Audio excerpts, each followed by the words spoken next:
Hello mga idol, happy birthday pala kay James Vincent Lamongo. At sa mga bago palang subscribers natin dyan ay shoutout din sa inyo. At sa mga iba na patuloy na sumusuporta ay maraming salamat po sa inyong lahat. Samantala, nanatili na lamang nakatingin sina Taecyeon at ang Fire King sa ginawa ng lalaking kalbo, at kitang-kita dito ang mga alikabok na siyang kumalat sa paligid. Sa mga sumunod na galaw nito ay pinagsusuntok niya ang mga natitirang tauhan ng Eastern Heavenly Sect. At dito ay makikita ang paghulma ng mga bolites ng kanyang kwintas sa katawan ng lalaking sinuntok niya sa tiyan. Sa tindi ng kanyang mga pag-atake ay ang mga hawak nilang espada ay nasira sa mga ginawa niyang suntok. Kasabay nito ay patuloy niyang inuubos ang mga natitirang tauhan na lumalaban sa kanya, pero ang lahat sa mga ito ay nagawa niyang pabagsakin at galpihin. Kaagad namang tinanong ni Taecyeon ang Fire King kung ang martial arts ba na pinapakita ng kalbong monghe ay nagmula ba sa Shaolin Temple. Tumugon ang Fire King na sa ngayon raw ay mukhang isa itong Luohan Feast. Nagtataka namang tinanong ni Taecyeon kung bakit hindi niya daw nararamdaman ang awa ni Buddha o ang kahit na ano. Pero sinagot siya ng Fire King na kahit papaano raw ay hindi niya sila pinapatay. Sa puntong yun ay mas lalo pang naghasik ng lagim ang kalbong monghe at walang tigil niyang pinagbibirada ang lahat ng mga miyembro ng Eastern Heavenly Sect. Matapos ang lahat ay nagawa niyang pabagsakin ang halos sa mga ito, habang ang iba naman ay lumagapak sa iba't ibang parte ng sulok ng bahay kainan. Samantala ang iba naman ay dali-daling tumakbo at tumakas sa nag-aamok na monghe. Bakas naman sa kanyang kwintas ang bahid ng mga dugo matapos niyang gamitin ito sa pagbugbog sa kanila. At doon ay nagawang tumigil sa pag-aamok ang lalaking kalbo, samantala iniisip ni Taecyeon na wag daw siya sanang lumingon sa kanya. Pero sa mga oras na ito ay nilapitan siya ng kalbong monghe, tinanong rin niya ang bida kung siya daw ba ay nanggaling sa pamilya ng Jin. Tumugon si Taecyeon na hindi raw, at mukhang nagkamali raw siya ng taong nilapitan. Pero binuko naman siya ng Fire King at inihayag sa kalbong monghe na siya raw ang batang si Jin Taecyeon. Kaagad namang nagpaliwanag si Taecyeon at sinambit na siya raw ay nagbibiro lang. Wika pa niya na sana raw hindi siya nainsulto sa kanyang sinabi. Sa puntong yun ay nanggalaiti ang kanyang mga bibig at tila parang galit na galit sa mga oras na ito. Pero sa mga sumunod na sandali ay bigla itong nagpalit sa isang mabait na pagmumukha at inihayag ang katagang Amitabha Buddha, wika niya na syempre daw ay hindi siya ganoon. Napaisip naman si Taecyeon kung maaari daw bang magbago ng labis ang ekspresyon ng isang tao. Kaya tinanong agad ni Taecyeon ang kalbong monghe kung paano niya daw nakilala siya nito. Iniwika ng kalbong monghe sa bida na nakatanggap raw siya ng utos na samahan ang master ng umuusbong na bituin mula sa lugar na ito papunta raw sa kanilang lugar. Nagtatakang tinanong ni Taecyeon kung sinong master ba ang kanyang tinutukoy. Samantala tinanong rin ng Fire King ang kalbong monghe kung kilala raw ba niya si Hong Dao. Buong puso na inihayag ng kalbong monghe na si Hong Dao raw ay ang kanyang master.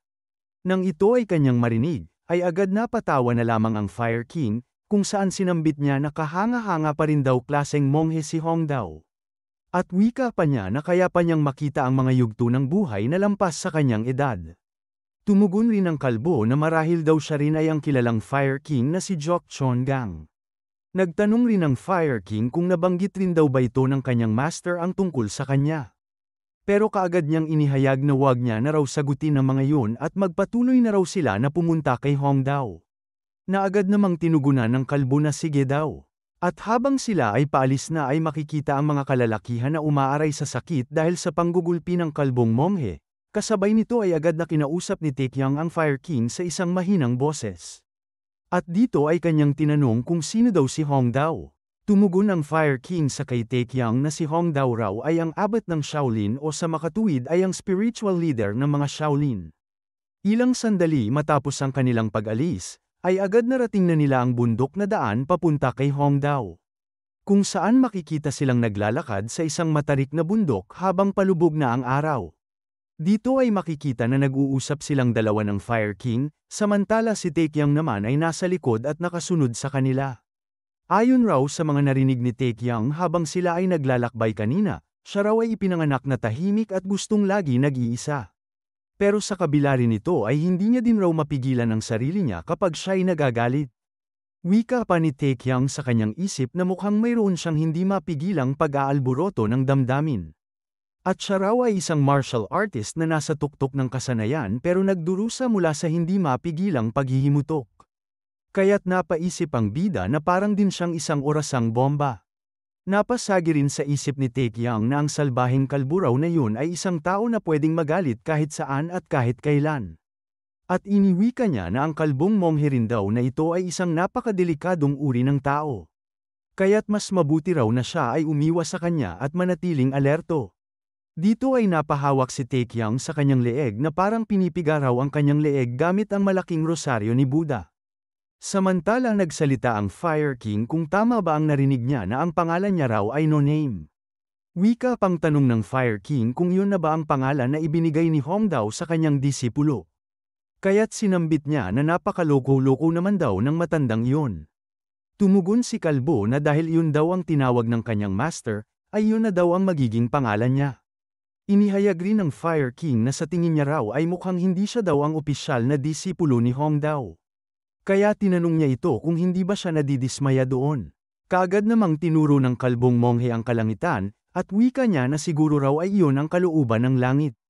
Sinambit rin ng Fire King na si Hongdao raw ay tila pumili ng isang hindi pangkaraniwang tao bilang kanyang disipulo, at kaagad namang binigkas ni Kalbo ang Amataba at tumawa sabay sabi na salamat daw.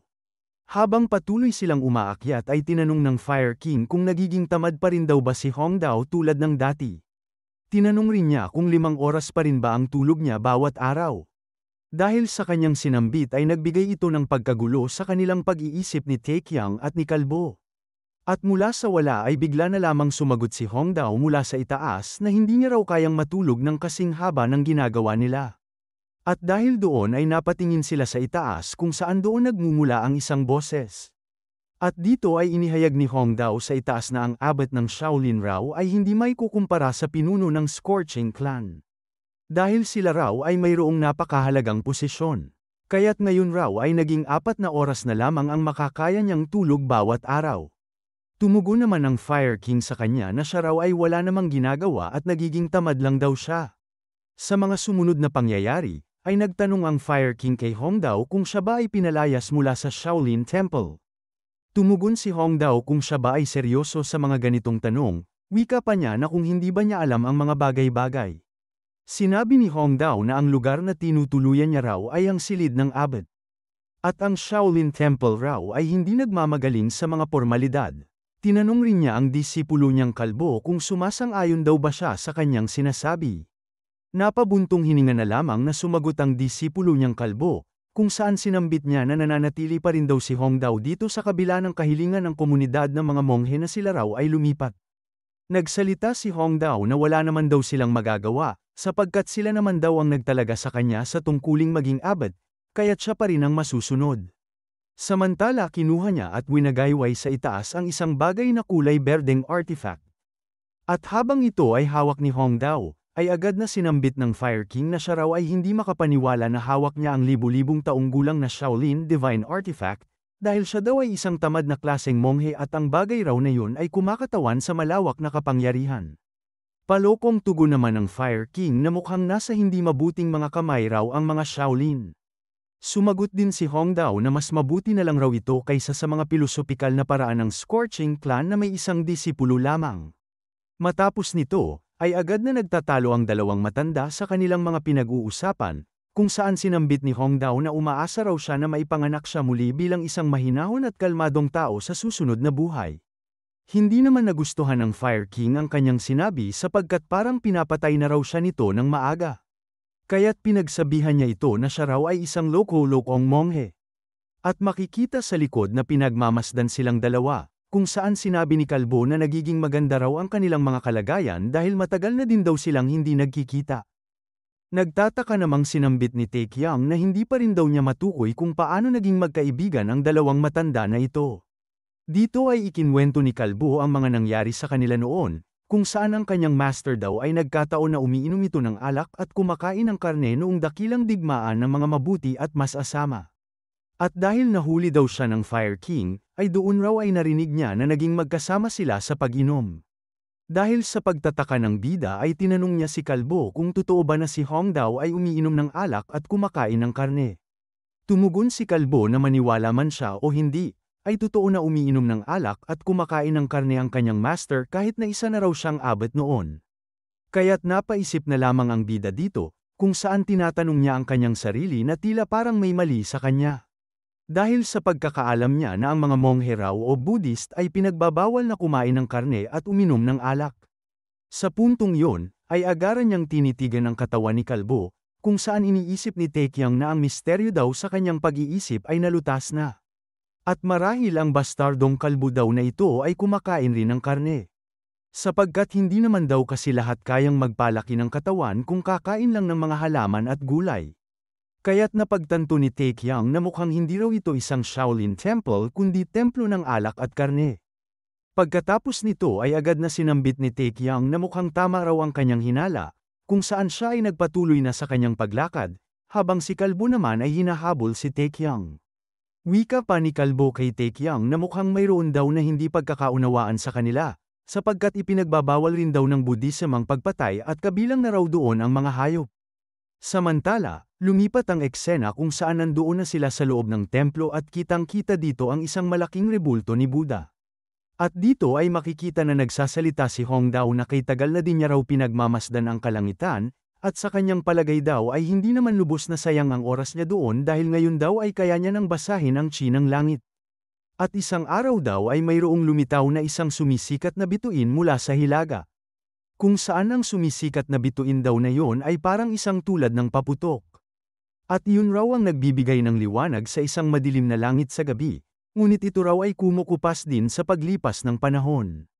At habang nagsasalita si Hongdao ay dismayado naman ang Fire King dahil ang ibinigay sa kanya ay isang tsaa na imbes sana ay alak, kung saan sinambit niya na hindi raw sila marunong mag-alaga ng kanilang mga bisita. At dito sa kanyang tabi ay nakikinig ang bida mula sa mga sinambit ni Hongdao. Kung saan bigla na lamang inihayag ni Hongdao na ang bituin raw ngayon na kanyang tinutukoy ay naiiba sa lahat ngayon. Dito ay inihayag ni Hongdao sa harapan ni Taekyang na ang sumisikat raw na bituin na yun ay hindi pa rin daw kumukupas hanggang ngayon. At ito raw ay patuloy na kumikislap ng mas maliwanag habang tumatagal. Wika pa niya na talaga namang nakakaiba ito sa lahat, kung saan tinanong niya si Taekyang kung gusto ba niyang malaman kung bakit niya raw ito sinasabi sa kanya ngayon. At dito ay kanyang sinambit na naniniwala daw siya na ang sumisikat daw na bituin na kanyang tinutukoy ay walang iba kundi si Taekyang. Dahil dito, bigla na lamang tumahimik si Taekyang habang ang dalawang matanda ay nakatitig sa bida. Ilang sandali ay tumugon si Taekyang ng salamat daw, pero sa kanyang tingin raw ay wala itong kinalaman sa kanya. Ngunit inihayag ni Hongdao na ang tinutukoy niya raw na yun ay nangyari 4 na buwan na ang nakalipas. Kung saan sa mga sandaling ito ay pumasok muli sa isip ni Taekyang na yun din raw ang araw nang siya ay pumasok sa mundo ng Mirim. Kaya't labis ito na nagbigay ng pagkagulat sa kanya ang sinambit ng matandang monghe. Ilang sandali ay agad na nilapitan siya sa harapan ng kanyang mukha ni Hongdao, kung saan inihayag niya na sa kanyang tingin raw ay mayroong kutob na rin ang bida. Pero mabilis na sumagot si Taekyang na hindi raw at nagkakamali lang daw siya sa kanyang iniisip.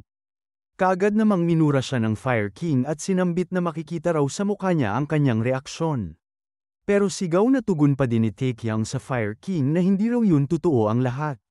Dito ay galit na inihayag ng Fire King na mukhang nagtataas naman daw siya ulit ng boses niya sa kanya, wika niya na baka gusto niya raw na hilahin niya ang kanyang dila palabas. Sa puntong yun ay agad na iniba ni Taekyang ang usapan, sinabi rin niya sa Fire King na masakit raw ngayon ang kanyang tiyan, kaya tinanong niya ito kung maaari daw muna siyang pumunta ng banyo. Kaya muling pumutok sa galit ang Fire King sa bida at wika niya kung paano daw siya naglakas ng loob na umalis habang ang kanyang master daw ay nagsasalita pa. Dahil dito ay napatawa na lamang si Hongdao sa relasyon nilang dalawa. Ilang sandali ay tuluyan ang umalis si Taekyang palabas ng silid ni Hongdao, kung saan nagtanong si Hongdao sa Fire King kung si Taekyang raw ba ang disipulo na kinuha niya sa pagkakataong ito. Tumugon ang Fire King na hindi raw siya ang kanyang disipulo, at isa lang siyang tao na sumusunod dahil raw nagmakaawa siyang turuan siya nito ng ilang bagay tungkol sa martial arts. At ang sagot naman ni Hongdao na talaga raw ba? Tugon ulit ng Fire King na oo naman daw sapagkat ito raw ang totoo sa kanyang mga sinabi. Nagsalita si Hongdao sa kanya na kung ganun raw ay sige na lang daw at papaniwalaan siya nito. Kasabay nito ay mayroong kinuha si Hongdao na isang itim na palayok, kung saan tinanong siya ng Fire King kung ano naman daw yan ang kanyang binibitbit.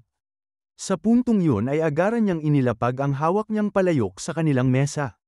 At ito ay kanyang unti-unting binubuksan ang takip nito. Inilahad niya sa Fire King na ito raw ay isang alak na gawa sa ahas, na siyang pinagtulungang gawing inumin raw sa loob ng halos 30 taon para raw sa mga araw na tulad nito. Tinanong ni Hong Dao ang Fire King kung narinig niya na daw ba ang tungkol sa 1,000 taong gulang na Viper. Dito ay makikita ang gulat na reaksyon ng Fire King. Habang sinasambit niya na ang 1,000 taong gulang na Viper raw ay isang napakadelikado at makamandag na ahas. Kaya't wika niyang tanong na kung hindi raw ba sila malalason nito. Ilang sandali ay nagawa ng buksan ni Hong Dao ang takip ng kanyang palayok. At dito ay bumungad sa kanilang harapan ang isang masangsang na amoy ng makamandag na ahas na ginawang alak. Wika pa ng Fire King na kung 30 taon na raw ang palayok na ito, ay hindi na raw alak ang tawag dyan kundi nakamamatay na lason. Wika pa ni Hong Dao na ang dami raw lason sa hangin mula pa lang daw sa pagbukas niya ng selyo. Sinabi din ng Fire King na kahit raw ang isang karaniwang master ay hindi makakaligtas pagkatapos raw inumin ito. Samantala ay nakatitig rin dito si Hong Dao at inihayag na tanging mga baliw lang daw ang magtatangka na uminom ng ganitong klaseng alak. Pagkatapos nito ay agaran silang lumapit sa palayok para kumuha na ng nakakalaso na alak, kung saan kitang-kita sa kanilang mga bunganga ang paglalaway nila sa alak. Masayang inihayag pa nilang dalawa na simulan na raw nilang inumin ito.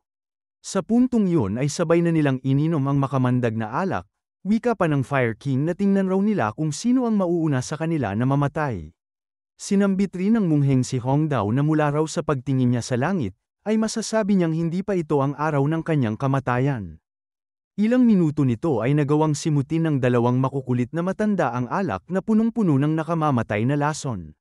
Dahil sobrang labis na nasarapan ng Fire King sa alak ay nagawa niyang dilaan ang mga kaunting natitira sa kanyang bowl, at dito ay kanyang sinambit na napakatindi at nakakagulat raw ang lasa ng alak na ito. Ngunit siya ay nagpapasalamat rin sa kanyang scorching young energy dahil hindi siya natalaban ng lason. Sa kabilang banda naman ay tila bahagyang nalasing na si Hong Dao sa alak. At kitang-kita naman na hindi rin siya nagawang patumbahin ng lason. Inihayag rin niya sa Fire King na para daw sa isang tao na tulad niya na tanging lakas lamang ang puhunan ay nagawa niya raw mabuhay ng matagal na panahon. Tumatawa na nagtanong naman ang Fire King na kung hinihiling na ba niya na siya raw ay mamamatay na. Wika niya na ito raw ay ipinagkaloob ng langit, at ano pa nga ba daw ang magagawa niya kung ito raw ang itinakda ng langit para sa kanya. Kasabay nito ay bigla na lamang naging seryoso ang matandang monghe at sinambit niya na ang kapalaran raw ay isang kalokohan. Sapagkat matagal na rin daw niya hindi nararamdaman ang kalooban ng langit at hindi niya na rin daw ito nababasa o nauunawaan sa matagal na panahon. Dahil sa mga inihayag ni Hong Dao ay bigla na lamang tumahimik ang Fire King. Dito ay ikinwento ni Hong Dao na muling lumitaw raw ang mga itim na ulap mula sa kawalan at tinakpan ang araw at mga bituin, kaya ang langit daw ay hindi na makita. At pakiramdam niya raw ay maaaring tanda ito ng isang hindi kilalang kaguluhan na malapit nang dumating. Pero sa kabila raw ng lahat ng mga ito ay may isang bagong bituin raw ang siyang lumitaw sa kalangitan. At ang bituin raw na ito ay napakaliwanag kahit pamandaw ang kalangitan ay napakadilim. Sa hindi inaasahan na pagkakataon ay bigla na lamang sinambit ng Fire King ang Dark Heaven. Nagtataka naman si Hong Dao sa kanyang tinutukoy na Dark Heaven, at wika niya na eksaktong tulad din daw ito ng kanyang sinabi na ang kalangitan ay madilim. Ngunit sinambit ng Fire King na hindi raw yun ang kanyang ibig sabihin. Sapagkat bago raw siya umalis sa pamilya Jin ng Taiyuan ay mayroon raw importanteng bagay na tinalakay ang batang pinuno sa kanya. Kung saan nabanggit niya doon ang malawakang pagplano at pagtraidor ng head elder sa kanila, kung saan plinano nito ng halos napakahabang panahon at tila raw ay nasa kontrol ito ng hindi kilalang itim na nilalang o ng demonyo. Sinambit rin niya ang tungkol sa isang bagay na tinatawag na Power Burst Pill, dahil ang bagay din daw na yon ay tila hindi pangkaraniwan o gawa ng isang tao at mukhang gawa yon ng isang makapangyarihang nilalang. Dito ay kanyang isinalaysay na siya raw ay nasorpresa sa kanyang nakita matapos siya dalhin ito sa lugar ng kinalalagyan ng isang tao. Dahil ang mga hadlang na ipinataw sa kanya raw ay napakakomplikado na kahit siya raw ay hindi kayang sirain ito. At ang isang uri rin daw ng gamot na tinatawag na Power Burst Pill ay may kakaibang lakas din daw. Inihayag rin niya na ang madilim na puwersa na kumokontrol sa Fire Demon Sword mula sa likod ng mga eksena sa loob ng maraming taon ay maaari na ito raw ay ang The Dark Heaven. Matapos marinig ni Hong Dao ang sinambit ng Fire King ay agad na patahimik siya ng sandali. Kung saan silang dalawa ng Fire King ay nagkatitigan at hindi kumikibo sa mga oras na ito. Matapos ang masusing pag-iisip ng dalawang matanda, ay agad nagsalita si Hong Dao na sa tingin niya raw ay panahon na para gawin nila ang itinakda para sa kanila. Kung saan sinabi niya na gagamitin niya raw ang lahat ng meron siya upang maghanda para sa papalapit na kaguluhan. At bago pa man niya banggitin ang tungkol kay Taekyang, ay agarang tumugon ng Fire King na siya naman daw ay kailangang sanayin ng bagong bituin, upang ang liwanag raw na tinataglay niya ay hindi madaling matatakpan. Pagkatapos ay agad nang nagpaalam ang Fire King na kailangan na raw niyang umalis. Tumugon naman si Hong Dao na hindi na siya nito masasamahan palabas ng kanilang lugar, at ipagpatuloy na lang raw nila ang usapan na hindi nila natapos ngayon sa susunod. Matapos nito ay agaran na ngang umalis si Taekyang at ang Fire King. Kung saan nagpapalam si Taekyang sa kanilang dalawa, wika pa niya na nagagalak siya raw na makilala sila. Samantala ang Fire King naman ay nagsasabi sa kanyang sarili na kahit maikli lang raw ang kanilang pag-uusap ay nakakatuwa pa rin daw ito. Samantala, lumipat ang eksena sa lugar ng pamilyang Namgang sa lalawigan ng Anhui. Kung saan ang pinuno ng kanilang angkan na si Namgang Rayang ay nakaupo sa kanyang silid habang siya ay naglilinis ng kanyang sandata. At dito ay kinausap niya ang kanyang tauhan na kung mayroon na ba silang ulat para sa kanya. Nagsalita ang kanyang tauhan na mayroon na daw siyang nakalap na importanteng balita. Tumugon naman si Rayang na kay tagal na din daw mula nang makatanggap siya ng pambihirang balita. Dito ay kanyang sinambit sa kanyang kausap na simulan niya na daw ang pagkwento nito. Sa oras na ito ay inihayag ng kanyang tauhan na ang balita raw na kanyang nakalap ay tungkol sa isang master, kung saan inihayag niya na bumalik na raw ang master ng bundok. Nagtanong si Rayang sa kanya kung ito raw ba ay totoo. Sumagot naman ang tauhan niya na ito raw ay natitiyak nila. Sa puntong yun, ay agad na pagtanto ni Rayang na ang master na kanyang tinutukoy na siyang bumalik ay ang Fire King na si Jok Chon Gang. Dahil dito, tinanong niya ang kanyang tauhan kung kailan raw at saan niya nakuha ang balitang ito. Tumugon ang kanyang kausap na 4 na oras na ang nakalipas ay may mga ulat daw siya nakuha na dumaan siya sa hilagang pintuan kasama ang kanyang disipulo. Nang ito ay kanyang marinig na mayroon siyang dalang disipulo, ay agad nagbigay ito ng pagkagulo sa kanyang isip, kaya tinanong niya kung bakit siya mayroong disipulo sapagkat namatay na raw ang salbaheng disipulo niya 3 buwan na ang nakalipas. Tumugon naman ang kanyang tauhan na tila raw may panibagong disipulo siyang dala. At ang pangalan ng kanyang disipulo ay si Jin Taekyang, wika pa niya na naging 21 taong gulang na siya ngayong taon at isang kasunod na henerasyon ng pamilyang Jin. Sumagot si Rayang na hindi pa niya raw naririnig ang kanyang pangalan o ang kanyang pamilya kailanman. At tugon naman ng kanyang kausap na isa raw siya sa parehong linya ng dugo ng Fire Demon Sword na lumahok sa dakilang digmaan ng mga mabubuti at masasama. Wika pa niya na kapatid niya rin daw ang Heavenly Jin Blade na kilala bilang isa sa 10 Phoenixes at Dragons. Kaya't napasabi na lamang siya na yun pala ang mga pamilya Jin. Dito ay kanyang iniisip na may isang individual mula sa isang hindi kilalang pamilya ng martial arts na pinili ng Fire King. Kaya't napaisip siya na maaaring nakuha nila ang kahinaan ng Fire King, o kaya naman ang taong yun ay may pambihirang talento sa martial arts na hindi alintana ang kanyang edad o kung anong pamilya siya nanggaling. Pagkatapos ng lahat, ay agad niyang sinambit sa kanyang tauhan na siya raw ay kanyang bibigyan ng 1 buwan. Upang paganahin ang lahat ng junior agents nila at ipagagawa niya raw sa kanila na tuklasin ang lahat ng bagay tungkol sa bagong disipulo na ito. Sumagot naman ang kanyang tauhan na ito raw ay gagawin niya. Matapos makaalis ang kanyang tauhan, ay agad na tumayo siya mula sa kanyang pagkaupo. Kung saan kinuha niya ang kanyang bagong linis na sandata at pinasok ito sa kanyang lalagyan. Dito ay kanyang sinambit na mukhang magiging abala na naman raw ang mga bagay-bagay ngayon. Bumalik ang eksena sa ating bida, kung saan siya ay nagsasalita sa Fire King na mayroon raw siyang matagal ng hangarin. Tumugon naman ang Fire King na kahit daw siya ay mayroon din raw hiling. Siya ay tinanong ni Taekyang kung okay lang ba sa kanya na sabihin niya muna ang sa kanya. Nagsalita naman ang Fire King na hindi raw siya sang-ayon dito, kaya't nagbigay si Taekyang ng nakakainis na pagmumukha, kung saan sinambit niya sa Fire King na siya raw ay magdadabog ngayon. Tumugon ng may galit ang Fire King kung gusto raw ba niya na umihi sa kanyang sarili, dagdag pa niyang babala sa bida na kung gusto ba niya tumain ng dugo sa buong buhay niya. Dito ay makikita na tinatahak nilang dalawa ang papasok ng bundok ng Jehua sa lalawigan ng Anhui. Kung saan si Taekyang ay nakikiusap sa Fire King na pakinggan daw siya muna ng kahit isang beses lamang. Tumugon ng Fire King na malinaw naman daw sa kanya kung ano ang kanyang gusto, pero para tumahimik na raw siya ay maaari niya na daw sabihin ito. Matapos siyang payagan ng Fire King na magsalita, ay agad na itinuro ni Taekyang ang isang bahay paupahan, kung saan inihayag niya sa Fire King na magpahinga daw muna sila doon bago magpatuloy at siya rin daw ang babayad sa mga ito. Matapos nito ay agad na tinanong siya ng Fire King kung ito na raw ba ang kanyang kahilingan. Sumagot naman si Taekyang na oo daw. Kaya't inihayag rin ng Fire King sa bida na gusto rin niya daw sabihin sa kanya ang kanyang hiling.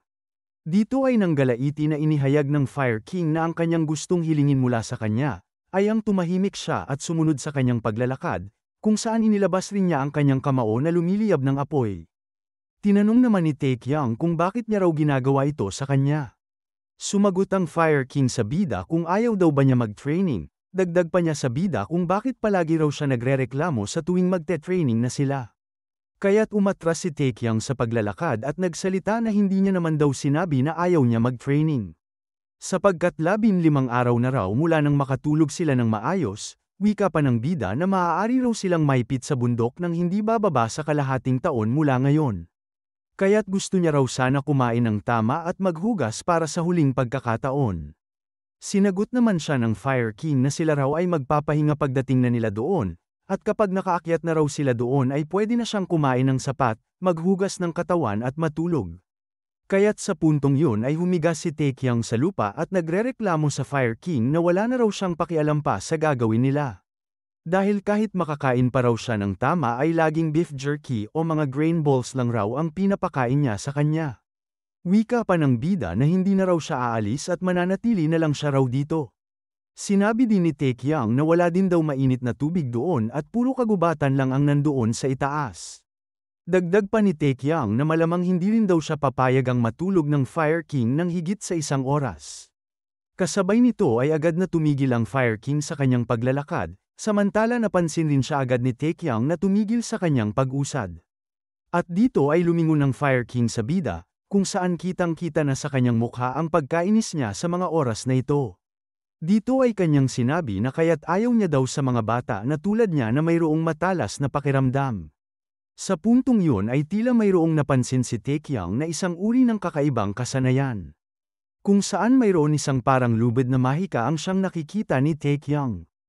At dito ay nagawa ng Fire King na buhatin at hilahin si Taekyang mula sa lupa gamit ang isang mahusay na kasanayan ng Fire King. At sa pagtataka ng bida ay agad na tinanong niya ang Fire King kung ito raw ba ay isang material shifting. Sa puntong yun ay unting-unti siyang hinihila ng Fire King palapit sa kanya. At mula sa malaseryosong pagmumukha ng Fire King, ay sinambit niya sa bida na nais niya raw sanayin siya tulad ng isang aso habang binibigyan lang siya nito ng 1 oras na tulog araw-araw. At pagkatapos rin daw niya makuha ang anumang lakas mula sa mga grain balls na papasok sa katawan niya, ay sasanayin rin daw siya nito araw-araw nang walang tigil sa paraang hindi kayang isipin ng sinumang tao. Dahil dito, napamura na lamang si Taekyang ng malutong na putang ina, at kasabay nito ay sinambit niya na scammer talaga ang matandang Fire King na ito. Sa mga sumunod na pangyayari ay mabilis siyang hinayla ng Fire King palapit sa kanyang harapan. Habang si Taekyang naman ay napasigaw dahil sa biglaan na paghatak sa kanya ng Fire King. Wika pa ng bida na gusto na raw niya bumalik sa Taiyuan. Dito ay inihayag ng Fire King na maaari daw siyang pumasok ayon sa kanyang sariling kagustuhan, ngunit hindi daw siya makakalabas ayon sa kanyang nais. Kasabay sa kanyang paghila sa bida ay kaagad na tinarget ng Fire King ang leeg ni Taekyang gamit ang kanyang daliri, upang tirahin ang kanyang pressure point. Sa puntong yun ay nag-alerto ang sistema na ang pressure point ng bida ay nagawang maharangan. At dito ay makikita ang bakas ng mga daliri ng Fire King sa kanyang leeg. Habang si Taekyang ay unting-unti napatulala sa mga oras na yon. Tumunog ulit ang sistema para ipaalam sa bida na naharang na din ang kanyang pressure point para sa pagtulog. Dito ay sinambit ng Fire King na gagawin niya raw exception ang sitwasyon ngayon ng bida at papayagan siya nito na matulog ng 4 na oras ngayon. Kung saan ang huling tumunog na alerto ay nagpapaalam sa bida na siya raw ay mahuhulog na sa kanyang pagkatulog. At bago tuluyang matulog si Taekyang ay agad na pamura siya sa kanyang isip ng salamat sa Fire King. Sa mga oras na ito ay nagawa na ngang matulog ni Taekyang kung saan siya ay mabilis na sinalo ng Fire King upang siya ay kanyang bitbitin papunta sa kanilang destinasyon. Matapos ang ilang oras na pagbiyahe nila ay nag-alerto ulit ang sistema na ang kanyang pressure point ay nabuksan na. Kaya't sa mga oras din na yun ay muling nakagising si Taekyang mula sa kanyang pagtulog. At nang idilat na niya ang kanyang mga mata ay agad niyang napansin ang malawak na kalangitan na puno ng mga bituin. Dito ay napagtanto ng bida na siya daw ay pinatulog ng Fire King sa labas. Kaya't agarang bumangon na din ang bida kung saan ramdam niya ang sakit ng kanyang katawan sa pagtulog sa isang matigas na higuan. Wika niya sa kanyang sarili na kung babagsak daw ba ang kalangitan kung matutulog sila sa bahay pahingahan ng isang araw. At ang bigat din daw ng pakiramdam ng katawan niya dahil hindi siya nakatulog ng maayos. Siya ay lumingon sa kanyang paligid at tinanong kung saan kaya ang lugar na ito. Sinasabi din ng bida na napakasobra talaga ng Fire King dahil hindi man lang siya pinayagan na magkaroon ng isang araw ng maayos na pahinga. Pero nagtataka rin si Taekyang kung bakit raw ang bigat ng pakiramdam ng katawan niya ngayon. At para bang may mga bakal daw sa mga braso niya at binti. Sa mga sandaling yun ay tila napansin ni Taekyang ang nakatali sa kanyang kamay na may kadena. Dito ay gulat na gulat si Taekyang sa kanyang nakita na ang mga braso niya at binti ay mayroong nakagapos na mga kadena na nakakonekta sa mga malalaking hugis bilog na bakal. Wika niyang tanong kung ano raw ang mga kalokohang ito. Dahil dito, napatigil ang bida ng saglit kung saan siya ay nanginginig sa kanyang galit, at dito ay tinatanong niya ang kanyang sarili kung bakit raw nakatali ang mga bagay na ito sa kanya. At sa tingin niya ay mayroon raw ng trip sa kanya na mga bastardo. Pero agaran niya ding napagtanto na walang ibang gagawa nito sa kanya kundi ang matandang iyon. Kaya't sa mga oras din na yun ay inis na sumigaw si Taekyang at sinambit ang pangalan ng Fire King. Wika pa ng bida kung ano naman daw klaseng kabulastugan ang ginagawa niya sa kanya. Samantala ang Fire King ay nasa kanyang likuran at nakamasid sa bida na tila naghahanda na batukan siya nito.